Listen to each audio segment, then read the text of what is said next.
Lucho, ya sabés que yo tracciono con Manuel Wirtz. Así que viene la convocatoria. Vos seguís. Sí, no, escúchalo que funciona. Puti. Buenas noches a todos, ¿cómo están? ¿Quieren irse a casa como Franco? Es fácil. Vengan, entren a @redespiertostn y van a conocer una cuenta diferente. Recuerdos del pase, momentos mágicos, concursos, sorteos y sobre todas las cosas, un grupo común, una gran familia. Ustedes y nosotros. @redespiertostn. Dale. No tenés Instagram. Entra, Vamos. crea una cuenta. Actualizá, y sé parte de todos 46,300. Vamos, la promo. Me encantó Will, ¿sabes? Bienvenidos, buenas noches para todos. ¿Cómo están? Esto es @redespiertostn. Mucho más que una cuenta, una gran... 46,400. Vamos, repetir. Vamos. Otra. Y a partir de eso se fueron repartiéndose entre ellos los que se animaban a poder hablar. Creo que ya somos la gran mayoría, así que le voy a dar el paso a Eugenia, que es la que va a romper el hielo y lo va a empezar a preguntar, es alumna de sexto, así que Euge, todo tuyo.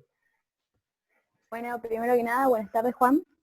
Bueno, para mí eso son las 7 de la mañana, por la hora que me acuesto, así que buenos días. Usted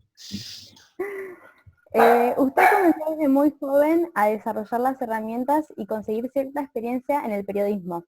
¿Creyó en algún momento que llegaría a este punto de su carrera?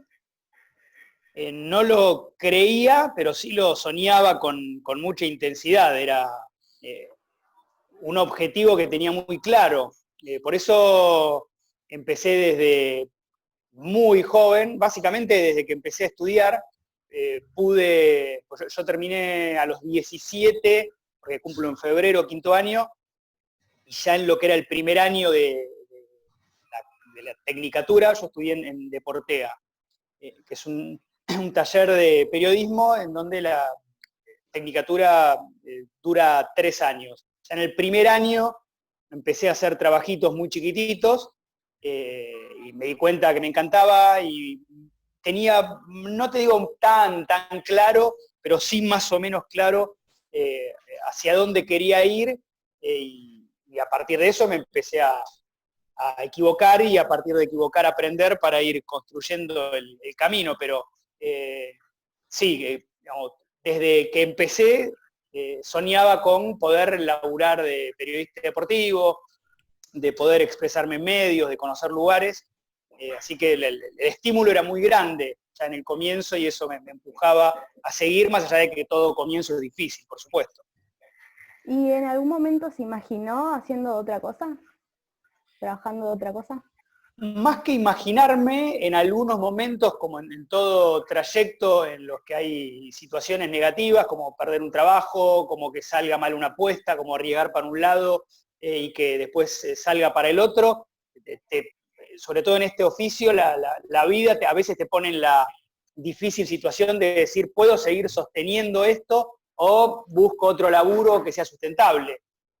Yo tuve 2 cuestiones, la convicción bien fuerte de saber que era por un lado y que más allá de que fallase en algunas oportunidades tenía que seguir insistiendo, y por otro, que al haber empezado desde tan chico, los momentos de baja, de perder un trabajo, de no ganar un sope, los pude bancar de otra manera, porque al fin y al cabo yo me tenía que bancar a mí mismo. Entonces eso me dio ese margen de error, por eso yo siempre recomiendo que empiecen desde bien temprano a ejercer el oficio si les apasiona, porque tenés más oportunidades de volverte a poner de pie ante cualquier tropiezo. Buenas tardes, mi nombre es Lucía Enríquez, de quinto año B. Yo investigué sobre usted en una página en LinkedIn. Y usted... No me digan usted, por favor. Díganme Juan, o Buti, o Bubi, que es como me dicen. Usted no, porque sigo envejeciendo. Más por respeto, igual. No, yo empecé. Usted en su biografía en LinkedIn dice que los señores Darío D'Amore y Diego de la Sala, fueron los modelos de los que usted cree debe ser un periodista deportivo. ¿Qué es lo que le llamó la atención de cada uno de ellos para que usted haga ese comentario?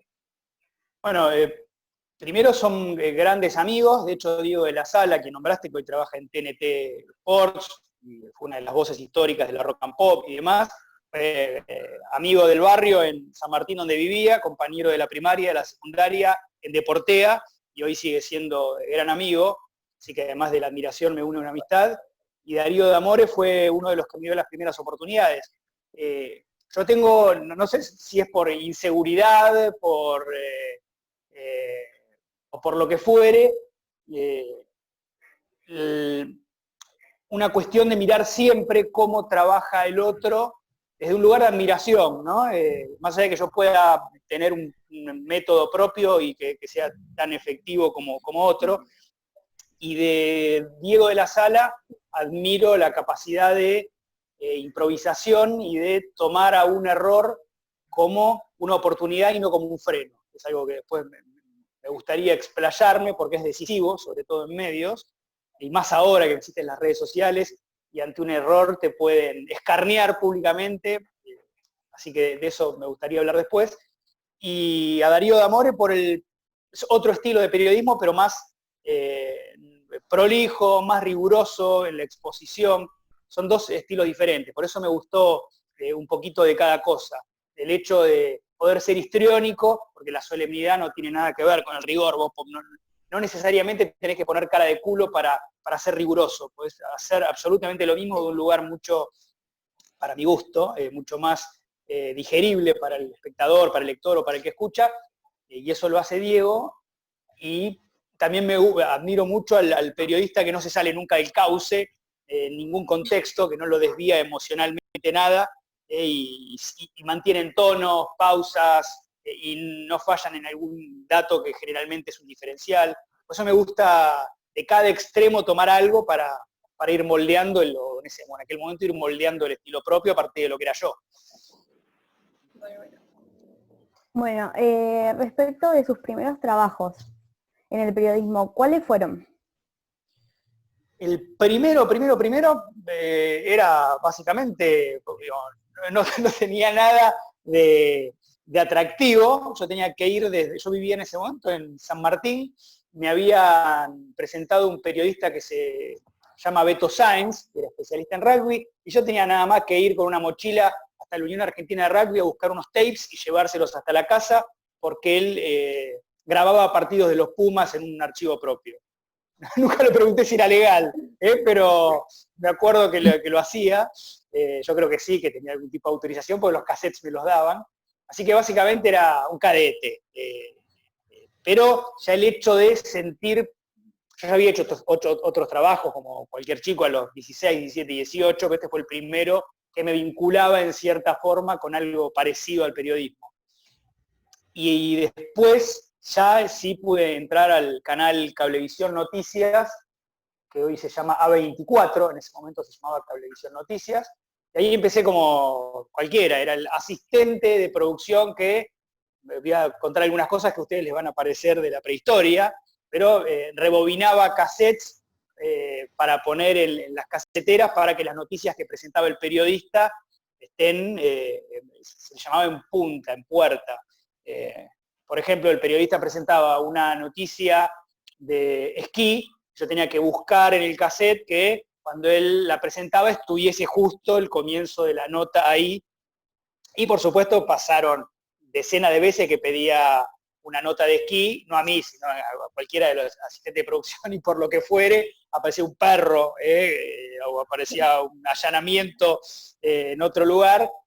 Puteaba un poquito el periodista, pero bueno, era parte de la prueba y error. Eso ya te empezaba a marcar el camino en cuanto a lo riguroso que tenías que ser, a chequear que esté ese cassette en puerta, que estén ordenados los cassettes, y así empecé, haciendo los roles de un noticiero de tele a los 19 años, que en ese momento era preparar las noticias, editarlas con un editor, por supuesto, a partir de lo que vos creías que era lo más importante, ordenar los cassettes, llevarle una lista al musicalizador con las canciones para musicalizar cada cassette, y cantarle los tiempos al director. O sea, de repente me encontré con 19, 20 años, al fin y al cabo poniendo al aire un noticiero deportivo. Yo lo veo ahora en perspectiva y fue re groso, porque el aprendizaje fue muy grande en ese momento. Yo recién estaba todavía cursando, ya lo había terminado hacía meses nada más al estudio, y estaba en esa vida real de poner al aire un noticiero. Bueno, usted dijo que desde muy joven que se enfocó en todo esto. Queríamos saber si alguien le inculcó el amor por el deporte. La verdad es que no sé si el amor, sí me acuerdo de un hecho muy puntual que me reconvirtió y hizo que al principio me apasionara con el fútbol desde muy chiquito y hasta el día de hoy fuese absolutamente futbolero, más allá de que me gusten todos los deportes. Me acuerdo, parece terapia esto. En la final de cuarto grado del colegio, yo había vivido en San Martín en departamento. Después nos mudamos a una casa, me cambié de colegio en cuarto grado, tenía cancha de fútbol y empecé a jugar el fútbol por una cuestión nada más de que me obligaba a la situación y que tenía que hacerlo para empezar a hacerme de amigos. Pero era horrible jugando al fútbol porque no, era un niño de balcón. Al fin y al cabo jugaba otras cosas cuando era chico. Me acuerdo que lo sufrí mucho porque era horrendo y yo me daba cuenta que era horrendo y mis compañeros se daban cuenta que era horrendo y a esa edad, cuando sos un tronco, te lo hacen notar y sufrí mucho más todas esas cosas. Y me acuerdo que yo tenía un equipazo, no por mí, estábamos jugando la final, íbamos ganando 1-0, estábamos a punto de salir campeones y en el último minuto metí un gol en contra para empatar el partido. Sí, imagínate, me iba por el pasillo como en las películas con la capucha y todo. No falta, y que pudo jugar otro partido porque el empate es para desempatar a la otra semana y yo vi todo, no falte, le gritaban a mi viejo, tráelo de nuevo, lo del otro equipo. Era una daga que estaba clavada en mi corazón. Me acuerdo que quería abandonar, que no voy nunca más, se acabó, no sé jugar, esto es además tenía miedo otra vez a equivocarme, tenía miedo otra vez a pasar por esa angustia de que me verduguearan todos, incluso mis amigos y mis compañeros de ese momento. Me acuerdo que me fueron a buscar mi viejo, Rubén, y mi padrino Hugo, los dos, y prácticamente, sin demasiada psicología, me subieron al auto y me dijeron, flaco, dale, tenés que ir. Bueno, fui, me la banqué, salimos campeones, no por mí, yo jugué otro partido horrendo, descuento, pero a partir de eso hubo un clic ahí y un objetivo de superación que empezaban a hacer. Y me acuerdo que me iba con la pelota a la vuelta de mi casa a practicar y me quedaba de día, de noche, y jugaba. Y el cuento termina con que terminé siendo el capitán de la selección del colegio en quinto año, muchos años después de que no quisiese jugar más. Y eso, además de enamorarme del juego y el deporte, me marcó mucho y sirve para cualquier situación de la vida, ¿no? Uno en algunos momentos, por miedo, por estar apabullado, por estar angustiado, cree que no puede o que no debe, y en realidad solo se trata de un error, de aprender del error y volver a empezar. Y eso va a pasar mucho en cualquier oficio en el que emprendan, periodista, médico, lo que quieran, y lo que tienen que hacer es, primero, no quedarse, si salió mal una cosa, ojalá tengan todos alguien ahí que los empuje para volver a intentarlo, y después entender que cualquiera se puede equivocar y que siempre hay otra oportunidad, no mortificarse tanto. Entonces, eso me hizo aprender esa lección y sobre todas las cosas enamorarme del fútbol, del juego, que ya no puedo jugar porque estoy todo roto a los 44, pero lo jugué, lo disfruté en la cancha, y el año pasado, en lo que para mí fue la experiencia más maravillosa, pude cubrir una Copa América para tenis el 13 y seguir a la selección por todo un país en Brasil, que fue alucinante. ¿Cuáles fueron las metas que se propuso en su carrera en el inicio?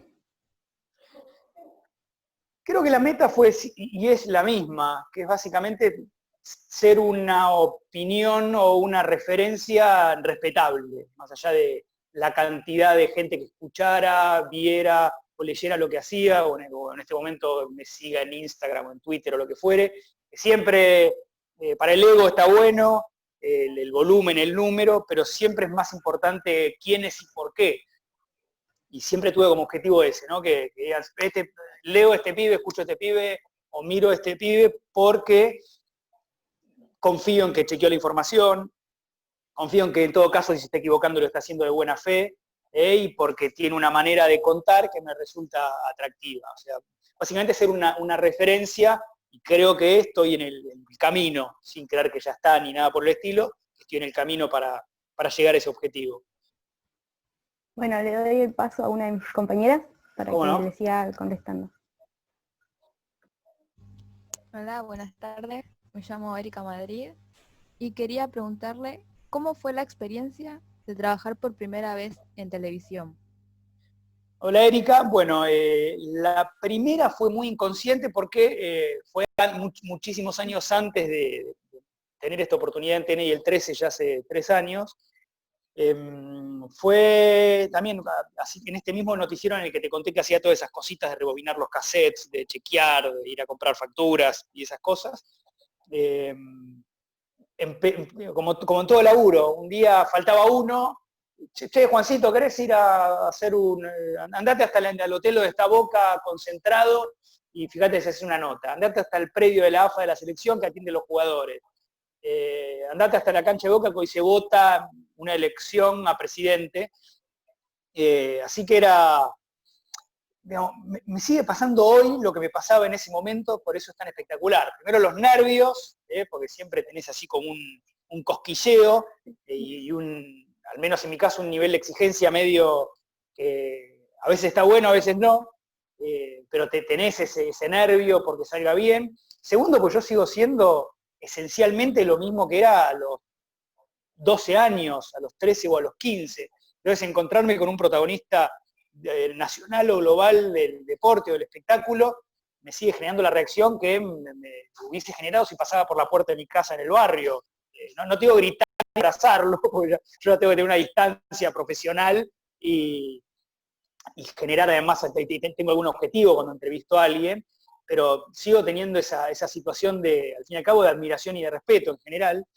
Y bueno, la que tenía en aquel momento es la misma que tengo hoy y me genera esa presión linda, me genera que trate de estar lo mejor preparado posible, que trate de indagar y sobre todas las cosas siempre de respetar a la persona con la que te vas a encontrar. El respeto no tiene que ver ni con el tono, o además del tono, o de cualquier otra cuestión, sino de haber hecho lo que están haciendo ustedes, al menos tener una referencia de la persona con la que vas a hablar, porque eso genera otro código de comunicación. Ya cuando el entrevistado sabe que vos sabés de lo que estás hablando y sabes con quién estás hablando, al menos en mi experiencia yo noté que se abría de diferente manera para que vos pudieses preguntar. Una pregunta, 2, 3, o en una entrevista larga, pero generás otro clima de entrevista y está bueno porque puedes llegar a mejores lugares respecto de cuando el tipo está o la protagonista está de mal humor, porque dicen, ¿cómo vas a preguntar esto si está en la tapa del diario? Y te saca de encima con 10 lugares comunes. Al fin y al cabo, el que lo desaprovecha sos vos, pues te perdés la oportunidad de generar contenido. Bueno, por lo que pudimos ver en sus redes sociales, se presenta como un periodista de estilo libre. ¿A qué se refiere con la idea de periodismo de estilo libre? Un poquito de marketing, pero tiene que ver, porque esto es muy importante. Así como es muy importante o trascendente, o más que nada, la noticia, lo que vas a contar, porque al fin y al cabo vos sos un interlocutor entre lo que sucedió y la persona que está leyendo, mirando y escuchando, y tenés que ser lo más objetivo posible. No existe la objetividad total, nosotros tenemos una educación, un sentimiento, una manera de percibir que ya filtra a un suceso y lo revela de una manera muy personal. Pero más allá de eso, yo creo que, o además de que es muy importante lo que vas a contar, que vos tengas un estilo propio y que el estilo propio no sea ni más ni menos que tu esencia. Hay, ojo, periodistas que inventan personajes, y esto no es peyorativo, sino es algo admirable, y que pueden sostener un formato, no se trata ni más ni menos de formatos de comunicación, ininterrumpidamente, y que después pueden cambiarlo y tener otro formato para otro tipo de proyecto, y está bueno. Yo, puntualmente, y muy personalmente, creo que si vos tenés tu esencia personal en la comunicación, en tu comunicación, y le metés a todo lo que estás haciendo tu propia impronta, va a ser un producto genuino de tu manera de contar. Y además va a tener un diferencial, porque no existen dos personas iguales. Pero si vos lográs a tu manera de comunicar, impregnarla con tus colores, con tu manera, vas a generar un diferencial. En un mercado laboral tan competitivo, tener un diferencial es un paso adelante y es una manera de ganar terreno, y al fin y al cabo de sumar laburo, que se trata de eso. Hay una parte romántica, por supuesto, pero después se trata, si vos querés dedicarte a esto, de hacerlo sustentable, y la manera que sea sustentable, ganando mercado laboral. Si no se entiende algo porque soy medio enroscado para hablar, díganme. No, se entiende. ¿Cómo interactuaron en su vida personal prácticas tan diversas como, por ejemplo, el trabajo con Fernando Peña? Enriquecedor. Yo siempre valoré la diversidad de las personas con las que pude trabajar. Así como no hice una carrera universitaria, que eso es otra cosa de las que admiro, el que dice me gradué en la Universidad de Buenos Aires con este título y hice un posgrado, que genera mucha, no entiendo cómo tuvieron tanto método para hacerlo. Mi paliativo o mi manera, entiendo yo, que generó ese equilibrio por todo ese contenido que no tuve, fue pasar desde los 17 años hasta ayer, horas y horas y horas y horas con gente, con cabezas muy diferentes, con historias de vida muy diferentes, con ideas muy diferentes, absolutamente contrapuestas. Me acuerdo en mis 20, trabajaba en Radio América, en un programa que se llamaba Aire Acondicionado, que lo conducía un periodista que además es economista, que se llama Enrique Sebach, y en la misma mesa estaba Pedro Brigger, que es un periodista que recorrió el mundo de política internacional o de internacionales, que hoy trabaja en C5N, Pedro, y Adriana Balaguer, que era otra periodista de política y escritora, Dalmiro Sáenz, que ya falleció, que era un escritor muy disruptivo, muy punk en aquel momento, que provocaba a través de la escritura, y yo aprovechaba y me iba con él al bar de al lado de la radio a que me enseñara a escribir. O sea, me nutrí mucho de lo que me rodeaba siempre. Mi generación, que tengo 44, es una generación de todavía mucha radio. Ya sea en el ejercicio de hacer radio, los que trabajamos entre los 20 y los 30, sobre todo en medios, y de escuchar radio.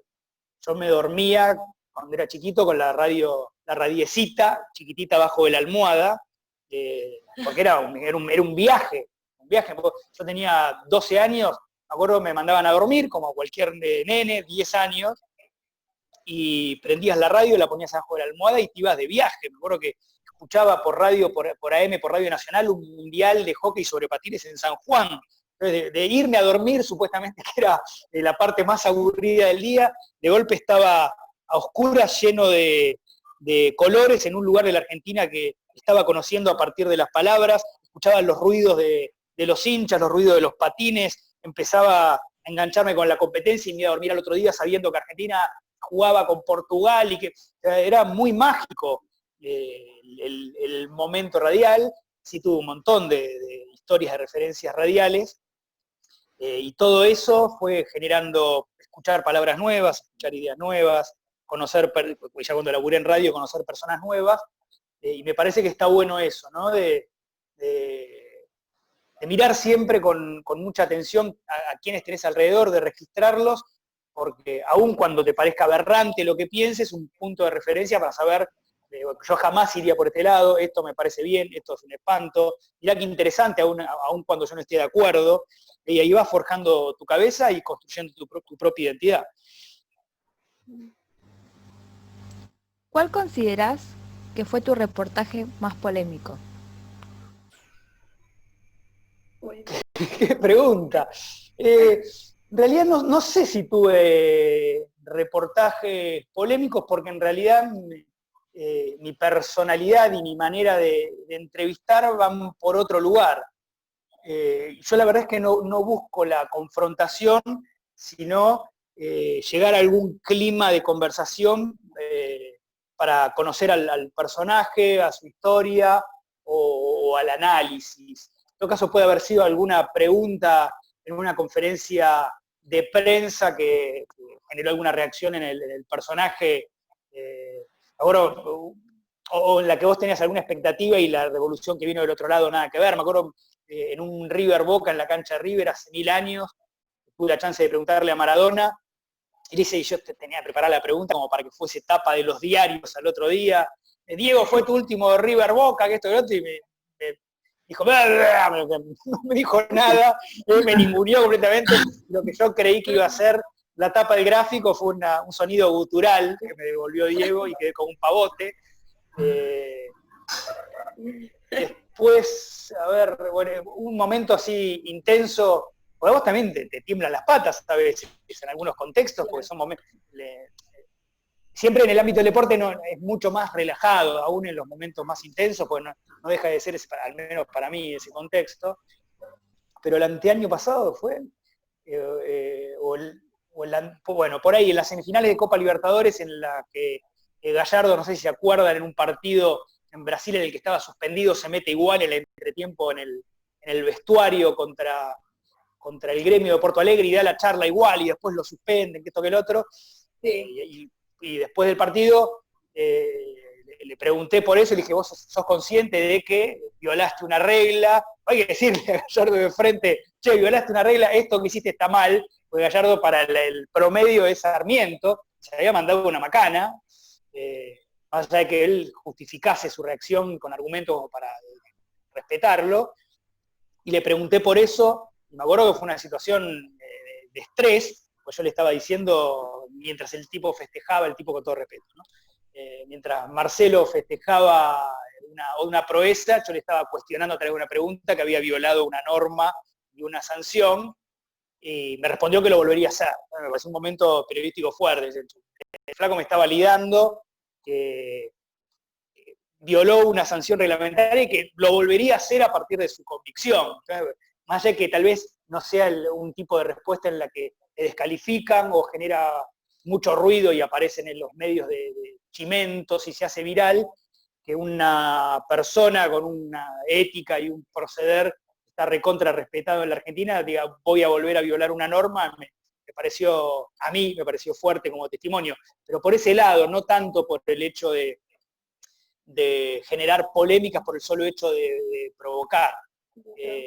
No porque no, yo siempre digo lo mismo, respeto todos los formatos, pero si no te sentís cómodo vos con el formato, salvo que tengas una obligación muy puntual, yo prefiero no hacerlo. A veces hice cosas en mi carrera por necesidad o por una política de prohibirme decir que no a cualquier oportunidad, y después la pasé mal, pero bueno, lo descubrí a partir de transitarlo. Antes de darle paso a Dai, que va a ser la siguiente pregunta, nos están quedando ahí menos de 8 minutos con este Zoom. Ya lo hablamos con Juan y le agradezco nuevamente. Lo que vamos a hacer es, vamos a salir, vamos a volver a entrar cuando termine el tiempo para continuar con las preguntas. De las preguntas que están quedando, calculen más o menos unas 10 preguntas más vamos a tener para poder hacerle a Juan. Así después también trabajamos algunas cosas que está diciendo enriquecedoras de su experiencia que nos gustaría ahondar un poquito más. Así que bueno, la dejo con Dai, así hace la siguiente pregunta. Hola, buenas tardes. Mi nombre es Dayana Ochoa, de 5º año. Estoy buscando en las ventanitas, espera, a ver. Ahí está, ahí llegué. Le quería preguntar qué ventajas y desventajas tiene su profesión. Ventajas infinitas. Yo por mi oficio, primero pude desarrollarme como persona, tener un sustento, aportar hoy para lo que es mi familia, conocer a decenas de amigos y amigas, y conocer lugares del mundo a los que jamás hubiese podido acceder por una cuestión bien elemental, socioeconómica, y de expectativas personales. Yo tuve no sé si la palabra es suerte, pero siempre un componente suerte, de haber ido al Juego Olímpico de Londres y conocer una ciudad como esa y recorrerla, al Juego Olímpico de Brasil, de la Copa América de Brasil. Yo creía que conocía Brasil porque había ido una vez a Bucios de luna de miel, y después vos descubrís a una nación transitándola de norte a sur y de este a oeste, y más como es Brasil, y ahí entendí que era Brasil conceptualmente, más allá de un flash, de una foto de playa, te das cuenta desigualdades sociales, la cabeza de la gente, lo impactante de las favelas y de la superpoblación en lugares chiquitos, en un lugar tan vasto. O sea, además de una cobertura deportiva, vos empezás a entender un montón de situaciones de otro lugar que están muy buenas como vivencias propias. Y me parece que lo más ventajoso del laburo es esto, es todo el mundo nuevo que te presenta, siempre, y en esto va a ser el eje central del momento compartido, entendiendo al laburo como algo absolutamente profesional. Al ser algo que el televidente, el que escucha, el que lee, el que te sigue en YouTube, en Instagram o en lo que fuere, ve como un producto final de alguien que le está pasando bien, es solamente la conclusión de algo, tal vez el final más lindo, que es la ejecución. En el proceso previo hay un montón de trabajo, en días que están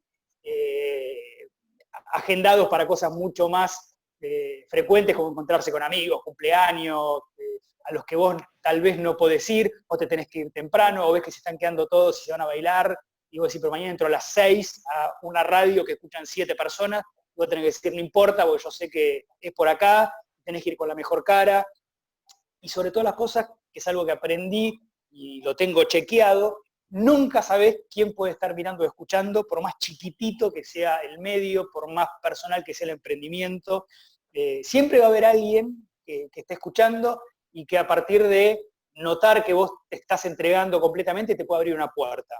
Yo la verdad es que no tuve más que, en el primer laburo que tuve, a un conocido de un conocido de un conocido de mi hijo, digo, conozco a este, para empezar como asistente de producción sin ganar un peso. Pero una vez que me abrieron la puerta me tenían que sacar tirándome de cada pata del lugar al que había llegado, porque, repito, primero es un mundo que tiene un montón de oportunidades, y segundo, siempre puede ser, aunque parezca un lugar incómodo, poco atractivo, y que no tenga ninguna de las cosas que uno ve como espectador, que son tan endulzantes, nunca sabes quién puede estar mirando o escuchando. Y si querés una desventaja que es real, y en esto hay que ser honesto, no es una carrera en la que vos pongas como punto de partida, la voy a hacer para ganar mucho dinero. Ya el que el primer objetivo sea ese, lo voy invitando a revisar un poco la expectativa, porque el 95% de la gente que labura en medio de comunicación solo lo hace, creo, por amor al oficio. Después, por supuesto, podemos hablar un montón de cuestiones de cómo debe ser respetado un laburante, de un montón de cuestiones, y después cómo es la vida real en medio de comunicación, y sobre todas las cosas en el comienzo, hasta que vos lográs hacerte de un mercado laboral para poder ser sustentable, es difícil, pero lo haría cada vez si tengo que volver al punto de partida, sin lugar a dudas.